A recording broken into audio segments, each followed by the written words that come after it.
So, I believe it was 2006 that Mr Dawkins published his book, The God Delusion.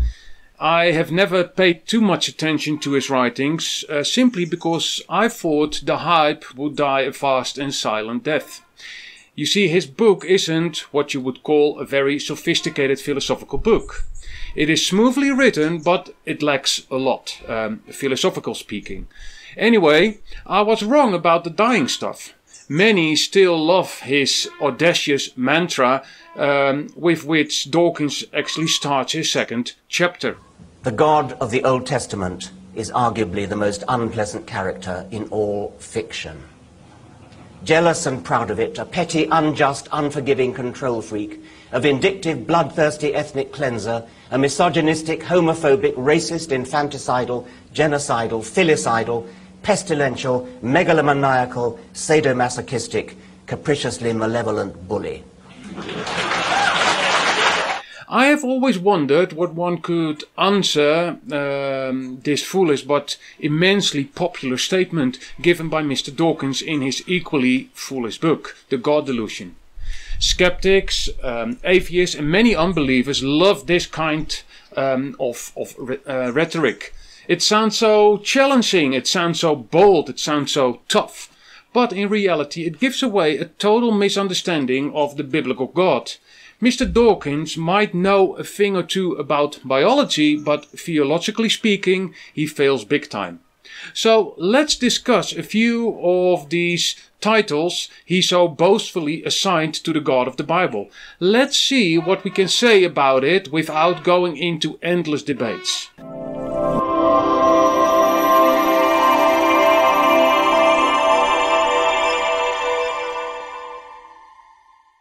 Good, and that was my introduction in the first video, so I just copy-paste that bit. I was not really surprised, but I was amazed about all the comments that were given on the first part, so I'm really wondering what will happen with this second part. So, let's discuss a few of the following titles Mr Dawkins assigned to the God of the Bible. Just let's see what we can say about the other things. So let's start with the first title, which is Vindictive. Let me read Deuteronomy for you before we continue. To me belongeth vengeance and recompense. Their foot shall slide in due time, for the day of the calamity is at hand, and the things that shall come upon them make haste. And this is quoted by the Apostle Paul as well in Romans 12. Dearly beloved, avenge not yourselves, but rather give place unto wrath, for it is written, vengeance is mine, I will repay, saith the Lord. God is one who has the authority to carry out vengeance. These could tie into a couple of New Testament parables. For example, the master punishing the slave who couldn't forgive his fellow slave, and the field owner who killed the tenants who killed his son. These are images that portray God bringing vengeance for others. There you go. God is vindictive, right? No, hold on a minute. Let's see what the dictionary has to say about this word. Vindictiveness. Showing a strong and unreasonable desire to harm or upset somebody because you think that they have harmed you.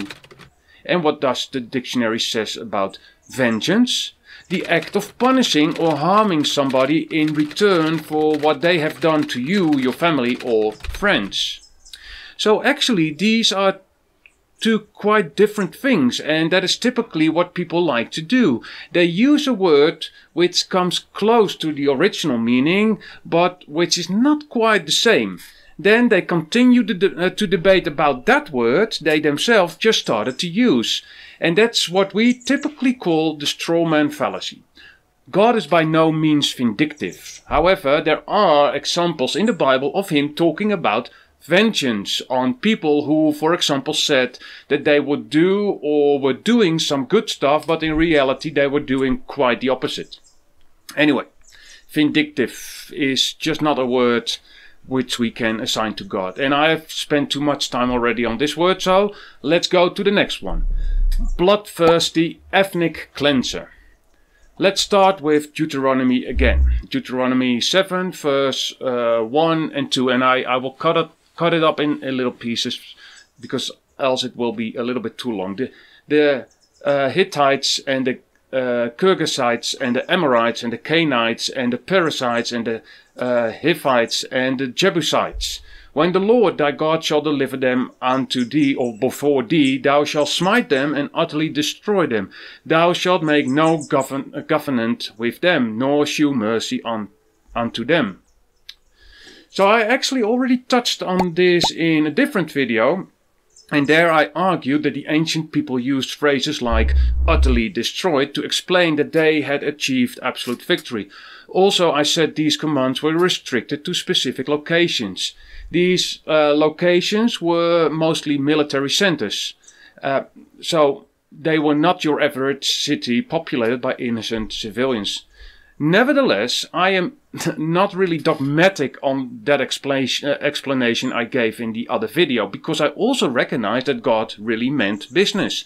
In other words, yes, I believe Israel mostly had to target military centers, but no, that doesn't mean that only military people were killed. But does this mean that God is a bloodthirsty ethnic cleanser? And my short answer is no. But I will explain. Two pieces of evidence are actually worth mentioning. Firstly, we see that there are exceptions to God's command to completely destroy.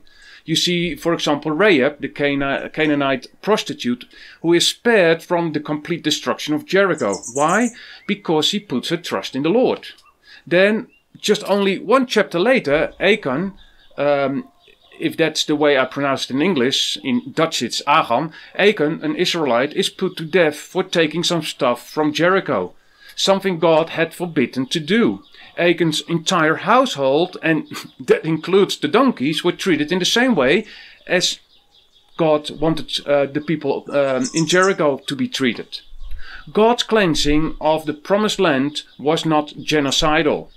God's persecution wasn't against race or one group in particular, but it was against sin. So you see what Dawkins is doing. He's using the strawman fallacy again. He's taking the killing passages and he just puts the word genocide somewhere in between.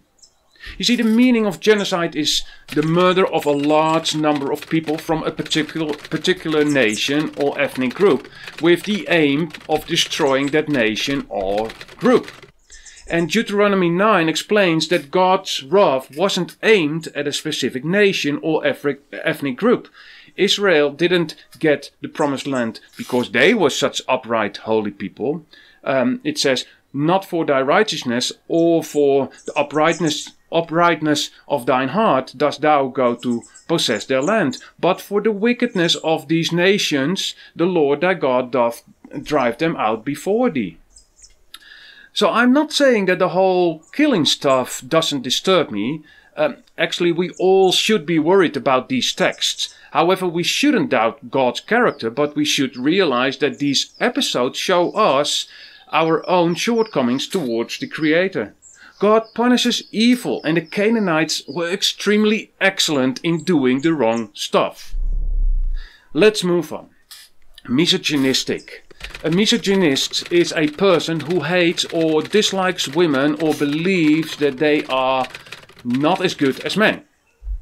Well, you know what? Mr. Dawkins has a big vocabulary. I'll give him that. However, the way he's using these words are portraying a complete lack of understanding of God's character. And atheists usually come with all sorts of examples to demonstrate this female-hating stuff. For example, Eve was created after Adam.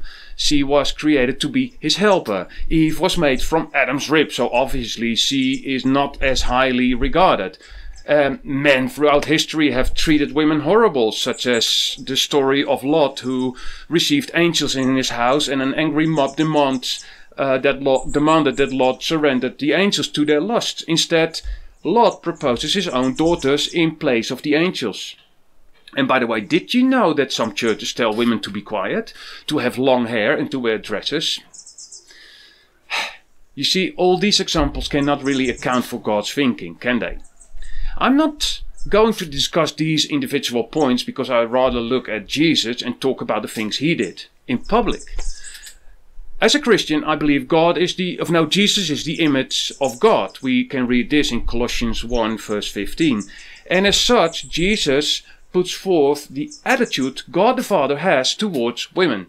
So, looking at Jesus, what do we see? Let me use a list I found on a website of a lady called Emily Elizabeth Anderson. Number 1, Jesus protected women. John 8, for example, John 8 verse 2 to 11. Jesus empowered women. Matthew 28. Jesus honored women publicly. Luke 8 verse 43 to 48. He released the voices of women. John 12 verse 1 to 8. He confided in women. He trusted women. John 11 verse 20 to 45. Jesus actually was funded by women. Luke 8 verse 1 to 3. He celebrated women by name. Luke 10 41 to 42. Jesus learned from women. We can see that happening in Mark 7 verse 24 to 30, and obviously his mother, duh. And he respected women. Luke 8 verse 45 to 48 and Luke 13 verse 16.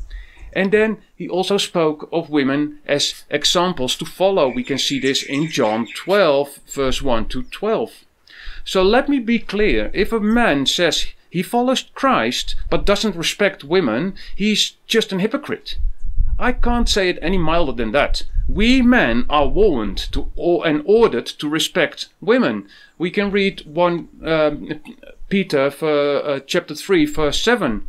Likewise, ye husband, dwell with them according to knowledge, giving honor unto the wife, as unto the weaker vessel, and as being heirs together of the grace of life, that your prayers be not hindered. Ephesians 5:25. Husbands, love your wives, even as Christ also loved the church and gave himself for it. So to summarize, Jesus often addressed women directly while in public, and this was unusual for a man to do. The disciples were actually surprised to see Jesus talking with the Samaritan woman at the well in Sychar. The Lord spoke freely with the woman taken in adultery. We see Jesus talking publicly with the widow of Nain, the woman with the bleeding disorder, and a woman who called to him from a crowd. Likewise, Jesus talked to a woman who was twisted and bent over and could not straighten up for more than 18 years. Even in the most horrible time of his life, he spoke to a group of women while he was on his way to be crucified. So, I'll leave it at this. This was the second part of this quote. We'll tackle the next bit next time. And again, I have no intention to debate with atheists. Especially not atheists who love this book. I'm just not gonna debate you. Some like to see that as a sign of weakness on my part, and you know what? That's fine with me. Keep on thinking that, I don't mind. However, I hope, and I really hope, and it's my prayer, that people who are stuck in these foolish atheistic mantras will open their hearts and minds to the Word of God. For the Christians among you, the Christians who watch this video, I would like to challenge you to explore these topics even more. Maybe your colleague or your sportsmate or maybe a family member has heard these kinds of quotes about God's character and is wondering how much of it is true. Or maybe you yourself are a little overwhelmed by these words. You see, it is good to see what the possible answers can be, to learn how wonderful God actually is. Anyway, do let me know your thoughts in the comments of the video or article below. And remember, I'm mostly active on my Odyssey channel. You'll find a link to that channel in the description of this video. I very much appreciate your prayers and your support. Please take a look in the description of this video to find out how you can help me. Also, I'll place a link there to both the Dutch and English transcripts of this video. And finally, you'll find the links to the other videos I've made about this topic as well. And that's all in the same description. So God bless you, thank you for watching, and let's see how we approach the rest of Dawkins' quote in the next video. Thank you for watching this video. You can give me a thumbs up if you liked it. You can also subscribe to my channel, or even better, follow me on Odyssey. That way you will never miss a new video. You will find all the links in the description below.